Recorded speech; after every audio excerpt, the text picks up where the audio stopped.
সাভারের আনন্দপুর এলাকায় মাদক ব্যবসায়ী স্বপনের দোতলা বাড়ি ঘিরে স্থানীয় জনতার কৌতূহল। বাড়িটির মেঝে খুঁড়ে অনুসন্ধান চালায় গোয়েন্দা পুলিশ।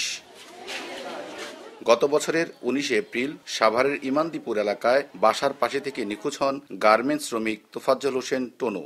এরপর অনেক খোঁজাখুঁজি করেও তার সন্ধান না পেয়ে সাভার মডেল থানায় সাধারণ ডায়েরি করা হয়। সর্বশেষ ডিবি পুলিশ ও র্যাবের কাছে শরণাপন্ন হয়েও মেলেনি তার সন্ধান।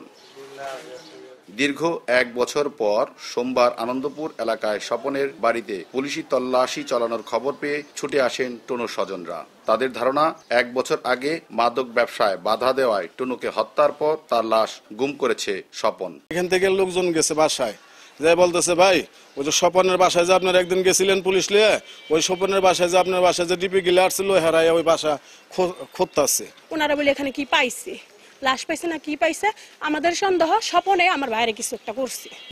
নগদে 500 টাকা বা তার বেশি পেমেন্টে পেতে পারেন ঢাকায় জমিসহ 20 কোটি টাকার পুরস্কার।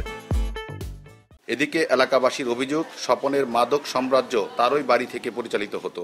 অত্র এলাকার লোক জানি যে টুলু নিখোঁজ হয়ে গেছে, অনেক দৌড়াদৌড়ি করছে এর ভাই বোন চাচারা। কিছুদিন আগে এই মাদক ব্যবসা করার আগে 2200 টাকা ঘর ভাড়া দিতে পারেন। যখন আমার বাসার গলিতে ছিল আমি শুনতে পাই ওর এই এলাকা থেকে আমার বাসার গলি থেকে বের করে দিই। তবে ঘটনাস্থলে উপস্থিত পুলিশের একাধিক কর্মকর্তা তল্লাশি চালানোর বিষয়টি নিশ্চিত করলেও মরদেহ পাওয়া গেছে কিনা সে বিষয়ে ক্যামেরার সামনে কোনো মন্তব্য করতে রাজি হয়নি।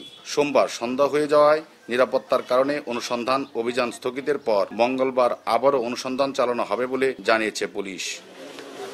মুজাফফর হোসেন জয়, সময় সংবাদ, সাভার।